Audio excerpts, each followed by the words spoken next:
Assalamualaikum warahmatullahi wabarakatuh. Alhamdulillahirrabbilalamin. Wassalatu wassalamu ala sayyidina habibina Muhammadin sallallahu alaihi wasallam. Para pemirsa dimuliakan Allah Subhanahu wa taala, kembali kita berjumpa lagi dalam acara yang sangat menarik. Insyaallah hari ini kita akan mendiskusikan tentang keikhlasan mengantar pada ketenangan.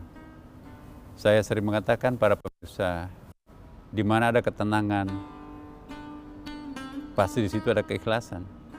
Dan di mana ada keikhlasan, di situ pasti ada keajaiban. Jadi apa yang dimaksud ikhlas? Ikhlas itu sesungguhnya adalah sebuah ketulusan hati untuk melakukan pekerjaan tanpa pamrih. Bagi kita, keikhlasan itu semua kita lakukan lillahi ta'ala. Persis kalau kita berikrar dalam sholat itu, Allahu Akbar. Ya, ada ungkapan inna sholati wa nusuki wa mahyaya wa mamati lillahi rabbil alamin. Sesungguhnya sholatku, ibadahku, hidupku, matiku hanya untuk Allah, bukan untuk yang lain. Karena itu para pemirsa, laboratorium untuk memperbaiki kualitas spiritualitas kita adalah bulan Ramadan ini. Yang susah-susah ikhlas itu dengan berpuasa kita akan ikhlas tuh. Ikhlas itu nikmat Bapak Ibu. Sebesar apapun problem yang datang pada kita, kalau kita jalani, maka itu pasti kita akan merasakan nikmat. Ya, saya teringat apa yang pernah disampaikan oleh Pak JK, Pak Yusuf Kala itu. Orang ikhlas itu tidak pernah merasa capek. Benar juga ya. Nah kalau ada orang teriak-teriak capek, berarti itu nggak ikhlas tuh. Hidup ini kan untuk menjadi hamba, mengabdi kepada Allah. Jadi kalau kita berteriak capek, berarti kita nggak ikhlas menjadi hamba kan? Nah, karena itu para pemirsa, saya mohon betul kepada kita semuanya, mari kita belajar ikhlas ini dalam ikhlas yang betul-betul seikhlas-ikhlasnya. Di dalam Al-Quran itu, para pemirsa, itu bertingkat-tingkat keikhlasan itu. Ada ikhlas dalam pengertian mukhlis, ada ikhlas dalam pengertian mukhlas. Ikhlas dalam pengertian mukhlis itu begini, kita melakukan suatu pekerjaan lillahi ta'ala. Oke, tetapi kita tidak melupakan, masih ingat terus. Dulu waktu saya masih muda, saya pernah membantu ada orang teman saya nggak bisa bayar SPP, aku bantuin. Ya. Jadi selalu dia ingat. Atau ada kisah lain, wah dulu ada orang yang betul-betul perlu uang, akhirnya saya bantu. Ya lupakan. Tapi kalau kita nggak melupakan, itu baru mukhlis. Wajar kan dan manusiawi juga kan. Ya. Apa bahayanya kalau hanya sebatas mukhlis? Itu bisa bocor. Hari ini nggak, tapi tahun depan mungkin 10 tahun akan datang bocor. Ada kasus misalnya, ketika ada seorang indokos di rumahnya, rumah kosnya, bulan suci Ramadan seperti ini. Nak, nanti kamu buka di rumah aja, sahur di sini aja, nggak usah masak sendiri. Iya tante, kan kami juga sering ketiduran. Ya udah, gabung di sini, nanti dibangunin makan ya. Iya tante, begitu. 20 tahun kemudian, anak ini jadi camat. Nah, giliran ibunya mau bikin KTP, oh gampang kok. Anak saya itu kan yang camat itu. Oh, gampang. Akhirnya pergilah membuat KTP di kantor kecamatan. Ditolak, maaf, itu tidak bisa. Ibu harus datang langsung karena kan sekarang ini kan KTP elektronik. Harus difoto segala macam, tidak boleh disuruh-suruh orang. Marah ibu kos. Enak aja. Mau nyuruh-nyuruh saya ke kantor. Orang bikin KTP itu dulu-dulu itu nggak pernah ke kantor kok. Kasih uang aja selesai. Kasih tahu Pak Camat itu jangan sombong. Kalau bukan saya yang biaya dulu itu nggak jadi camat itu. Ingat nggak bahwa bulan Ramadan itu kita sering kasih makan subuh, sahur itu. Nah ini bocor rahasianya setelah 20 tahun. Ternyata keikhlasan itu memang sangat berbahaya kalau masih diingat terus. Nah jadi para pemirsa, orang yang masih ingat kebaikannya itu masih mukhlis namanya. Tapi mukhlas itu ialah orang yang sudah tidak mengingat-ingat kebaikannya. Dia melakukan kebaikan bukan karena ingin cari surga, bukan karena ingin jauh dari neraka. Pokoknya dia melakukan itu karena Allah Subhanahu wa taala. Itulah yang disebut dengan mukhlas. Ya. Dan inilah disebutkan dalam Al-Qur'an, wa qalilun min ibadiyas syakur, dan juga illa min ibadikal mukhlasin. Nah, dalam bahasa tafsir itu, orang yang sudah sampai ke tingkat mukhlas ini bebas iblis. Percuma kita menggoda orang itu. Nggak mempan, habis energi kata iblis. Jungkir balik kita menggoda tidak akan terpengaruh. Itu mukhlas. Tapi kalau mukhlis masih bisa terpengaruh iblis. Maka itu jangan suka mengingat kebaikan yang pernah kita lakukan kepada orang lain. Nanti kita ingat terus, nanti kita ungkit, akhirnya pahalanya nggak sampai di akhirat. Kenapa? Karena kita bawa ember bocor. Tagih malaikat, pahala saya mana malaikat? Udah, ketika Anda dipuji lehernya naik, Anda sudah ngambil. Jadi para pemirsa yang saya muliakan ya, saya betul-betul memohon kepada kita semuanya, mari kita meningkatkan kualitas keikhlasan kita ini di dalam menjalani kehidupan kita yang kita nggak tahu berapa lama lagi kita akan menggunakan hak hidup ini. Ikhlas itu kan enak diucapkan tapi susah diamalkan. Kalau ada orang yang mengatakan ikhlas kok ambil, itu sudah ikhlas itu. Ya ikhlas itu nggak usah diomongin ya kan. Maka itu ikhlas itu kalau orang bekerja dengan ikhlas tidak pernah kecewa. Nah orang yang suka kecewa pertanda tidak ikhlas. Saya tanya kepada Bapak Ibu para hadirin, masih suka kecewa nggak? Kalau kita masih suka kecewa, kita itu masih suka menjalani kehidupan tanpa ikhlas. Orang yang ikhlas, ya nggak pernah marah. Latihan keikhlasan ini memang memerlukan waktu. Ya, tidak bisa seperti membalik telapak tangan, aku menjadi mukhlisin atau aku menjadi mukhlas, nggak bisa.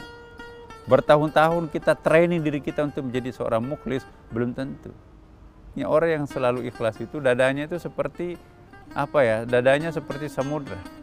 Sekotor apapun sungai Ciliwung tidak akan pernah mengotongi samudra. Tidak pernah mengotori samudra itu. Padahal sungai Ciliwung itu kan kayak oli tuh. Tapi masuk ke laut nggak mampu merubah warna samudra. Ya. Tapi kalau bayangkan dada kita sumpek kayak gelas, setetes tinta pemilu itu menyebabkan gelas itu hitam tuh. Tapi kalau dada kita seperti samudra, setiap hari 24 jam sungai Ciliwung kotor itu mau menodai samudra tapi tidak pernah. Langsung sungai Ciliwung itu ketelan dengan luasnya samudra. Nah orang ikhlas itu dadanya seperti samudra, tapi kalau orang yang tidak ikhlas itu dadanya seperti gelas. Lapang dada lah jika tidak ingin kecewa. Nah kalau ada orang yang gampang tersinggung, itu dadanya sempek. Ya. Bulan suci Ramadan ini laboratorium untuk menservis diri kita yang tidak ikhlas ini menjadi mukhlis. Syukur-syukur bisa menjadi mukhlas. Ya, mukhlas ini paling tinggi. Emas 24 karat lah kira-kira. Contoh lain orang yang tidak ikhlas, mas, umumkan lagi dong di masjid.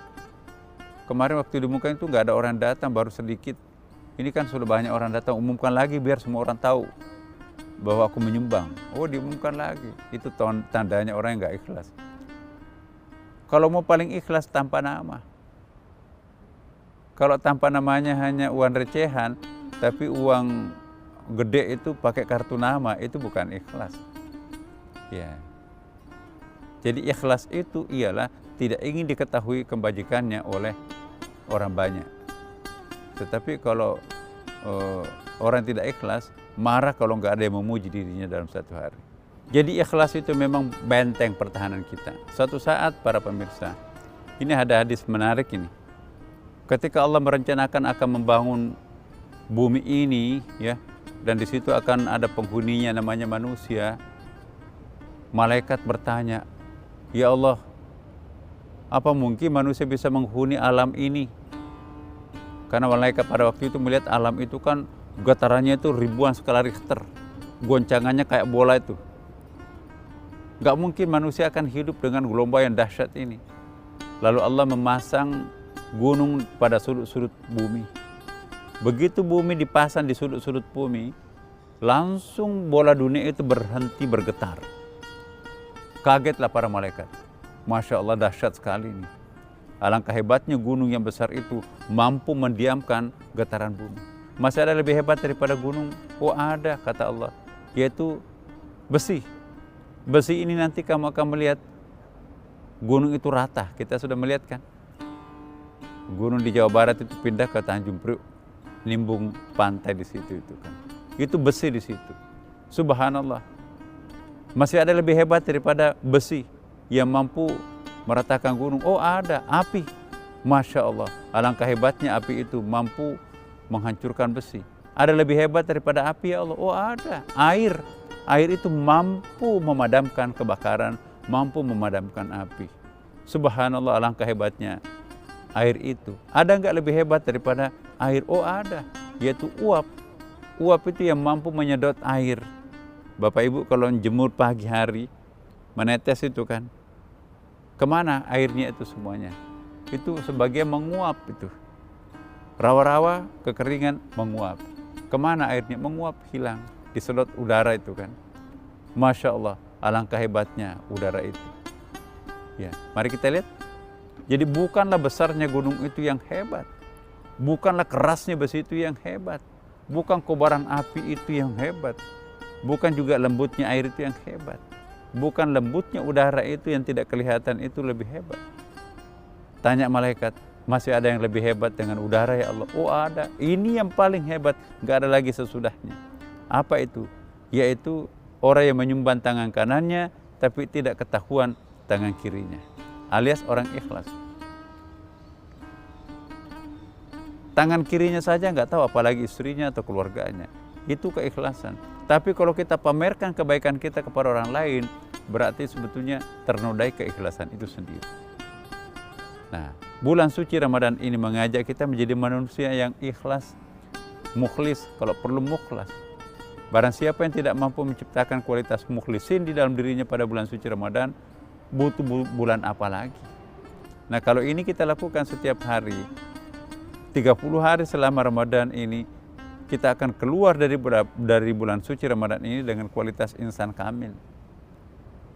Alangkah ruginya orang yang sudah meninggalkan bulan suci Ramadan tapi akhlaknya tidak berubah. Dia masih tukang usil, tukang sebel, ya, troublemaker. Troublemaker itu sumber keresahan lah. Nah, seharusnya orang sudah dicetak oleh bulan puasa, dibersihkan oleh bulan puasa, maka dia akan menjadi manusia tangguh. Ya, dikritik kebal, dia nggak ada dendam. Dipuji merendahkan diri, dia lebih banyak sabar, ditempah kesabarannya oleh bulan suci Ramadan. Dia lebih banyak bersyukur, suka berbagi kepada fakir miskin. Dia sudah mulai tawakal, aku serahkan kepada Allah. Apalah artinya kalau saya membalas, Allah lah yang membalas. Ya, hebat kan?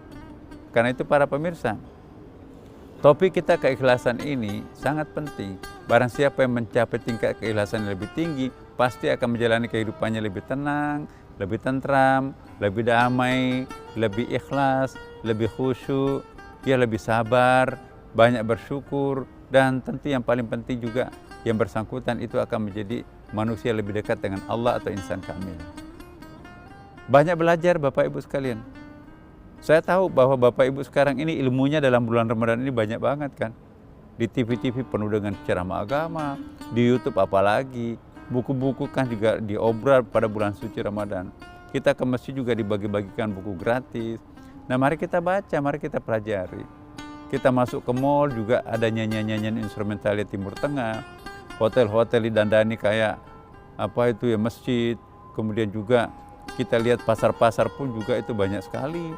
Ya, aksesoris Ramadan ini dijual, dan semuanya ini akan memberikan manfaat untuk kita semuanya. Dalam menjalani sisa-sisa umur yang tinggal sedikit ini, kita nggak tahu berapa lama. Saya mohon kepada kita semuanya, mari kita berdoa semoga bulan suci Ramadan akan datang ini dipanjangkan umur kita kan Bapak Ibu. Saya kira Bapak Ibu masih pingin Ramadan akan datang kan? Iya. Karena itu para pemirsa, mari Bapak Ibu sekalian, menutup pertemuan kita ini dengan saya mengajak kepada Bapak Ibu sekalian untuk senantiasa berdoa. Dan izinkan kali ini saya memimpin doa khusus untuk Bapak Ibu sekalian. Bismillahirrahmanirrahim. Bismillahirrahmanirrahim. Bismillahirrahmanirrahim. Bismillahirrahmanirrahim. Bismillah masyaallah la ya'ti bil khair illallah. Bismillah masyaallah ma kana min ni'matin fa min Allah. Bismillah masyaallah la yasrufu su'a illallah. Bismillah masyaallah wa la haula wa la quwwata illa billah. Bismillah ja'a nasrullah. Bismillah yata amrullah. Bismillah barazat karullah. Bismillah tamat kalimatullah. Bismillah irkubat hurullah. Bismillah intasyarat junudullah. Bismillah nahnu fi amanillah. Bismillah dakhalna fi sa'ati la ilaha illallah. Bismillah kharajna ala Muhammadur Rasulullah. Bismillah qul kullu min indillah. Bismillah kafa billah. Bismillah Allahu akbar. Allahumma inna nas'aluka salamatan fid din wa afiyatan fil jasad wa ziyadatan fil ilm wa barakatan fi rizqi wa taubatan qabla al maut wa rahmatan indal maut wa maghfiratan ba'da al maut. Allahumma hawwin alaina fi sakaratil maut wa najatan minan nar wa lafa indal hisab. Rabbana atina fid dunya hasanah wa fil akhirati hasanah wa qina adzabannar. Walhamdulillahi rabbil alamin. Demikian, wassalamualaikum warahmatullahi wabarakatuh.